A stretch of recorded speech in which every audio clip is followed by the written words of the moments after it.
My pregnant sister announced I'd buy her a new house at Thanksgiving, so I quietly ended everything. Hi, I'm Carter. I'm 31. And if anyone ever asks how long it takes to completely blow up your family dynamic, the answer is one Thanksgiving dinner and a set of house keys.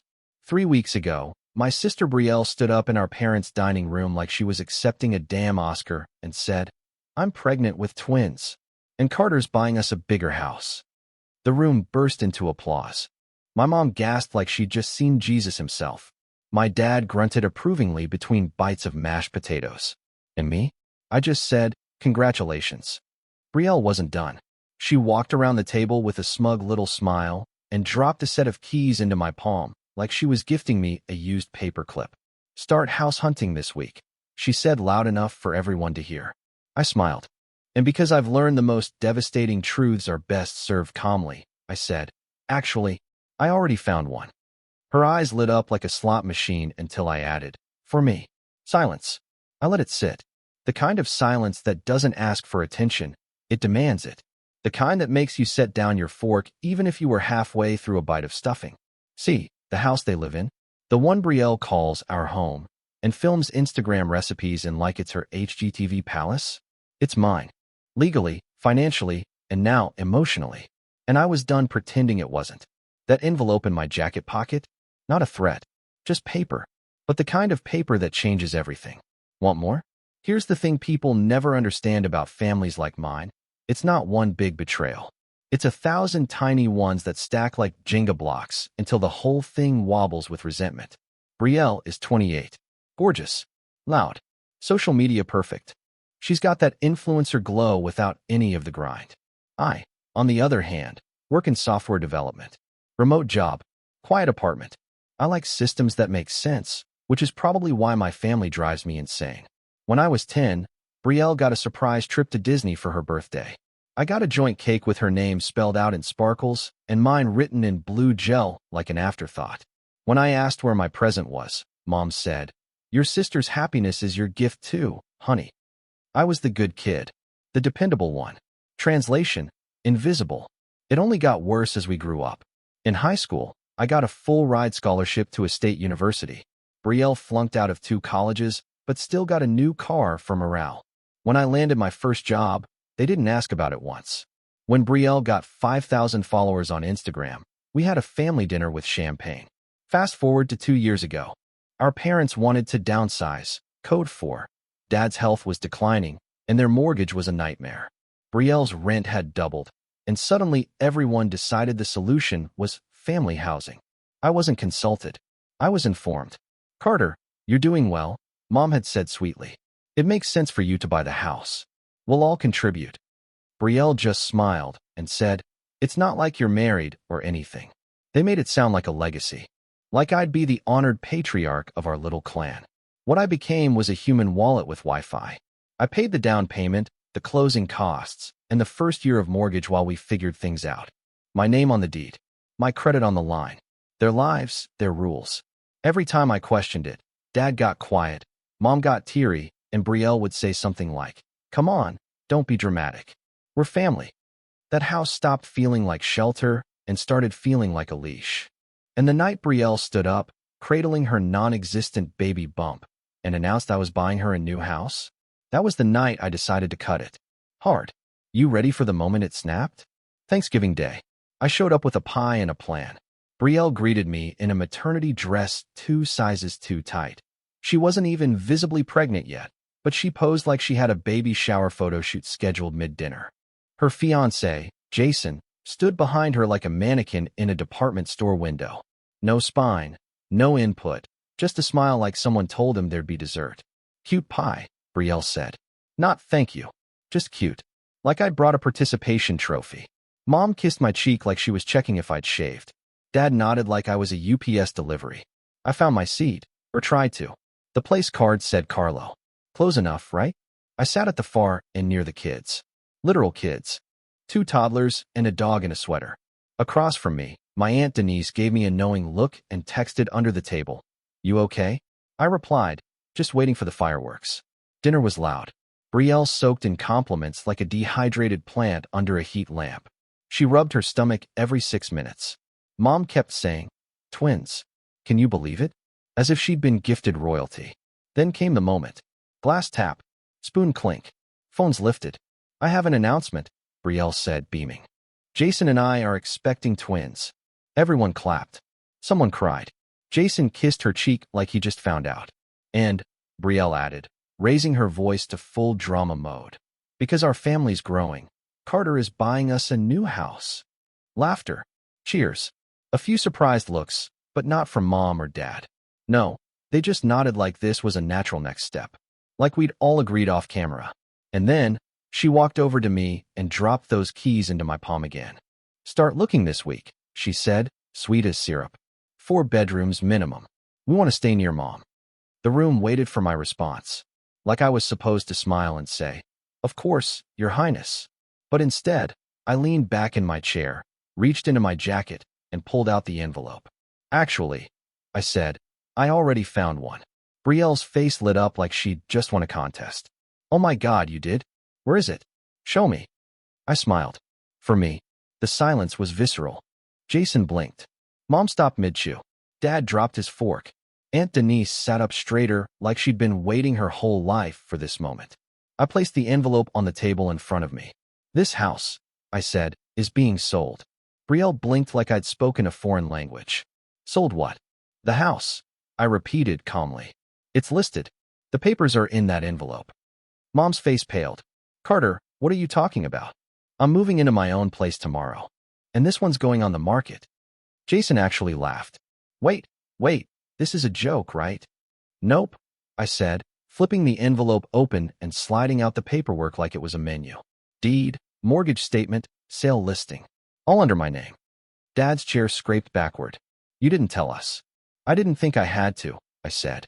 I figured if I was just the guy funding the family dreams, I could make decisions too. Brielle snatched the documents and scanned them like they were fake tickets to a concert. This is insane, she snapped. You can't just sell the house. We live here. I know, I said, folding my napkin. That's why I gave notice.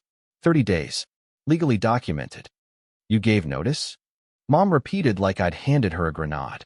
To all current occupants, I confirmed. Copies were mailed. Signed for. I have receipts. Brielle's eyes narrowed. You're kicking out a pregnant woman? No, I said. I'm ending a financial arrangement that was never supposed to be permanent. Jason stood, trying to look tough in a sweater vest.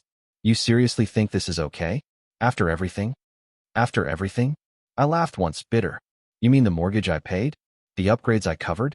The fact that Brielle's been pretending she owns the place for Instagram clout while calling me a loser behind my back? Brielle's mouth opened.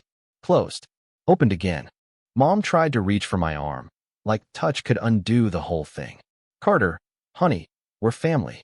Exactly, I said, which is why it should never have come to this. Jason pointed a trembling finger. You'll regret this. We'll fight it. Good luck, Aunt Denise chimed in dryly, sipping her wine. It's all in his name. I told you years ago not to treat him like a wallet. The table was chaos now. Voices overlapping. Dad yelling something about betrayal. Mom begging for calm. Brielle crying without actual tears. But me? I just stood up, gathered my coat, and looked at my sister one last time. You made me an ATM with a pulse, I said. But the card's been declined. And I walked out into the cold air, pie untouched, heart racing, and for the first time in years, spine straight. Ready for what happens next. I didn't sleep that night. Not because I was anxious, because my phone wouldn't shut up. Mom called 13 times. Left voicemails that started with Carter, please, and ended with how could you? Brielle sent texts ranging from you're ruining my life to okay, let's talk like adults. Jason, in all his bro energy glory, messaged me, this isn't over. Followed by a flex emoji. I muted them all. The next morning, I met up with 2 friends from work. Real friends. Not people who use me when the mortgage is due. We moved my boxes out of the apartment across town and into the townhouse I'd quietly bought 2 months prior.